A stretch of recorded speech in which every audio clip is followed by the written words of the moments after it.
So I never really expected my breastfeeding journey to bring me where I am today, and I honestly couldn't be happier. Whenever I went into my pregnancy, I always knew that I wanted to breastfeed my son.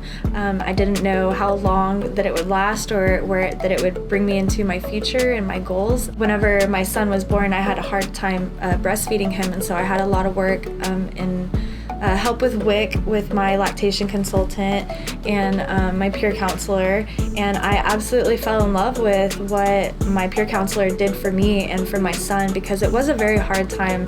I thought breastfeeding, you would just latch your baby and it just works, but sometimes that's just not the case. I had ended up asking my peer counselor how I could get into something like that because I fell in love with that field, and it made me realize that that was something that I wanted to potentially do for the rest of my life, and that's how I ended up here at WIC actually, and I couldn't be happier with it. I love breastfeeding my son. He's a year and a half old on the 1st, and we are still fully breastfeeding.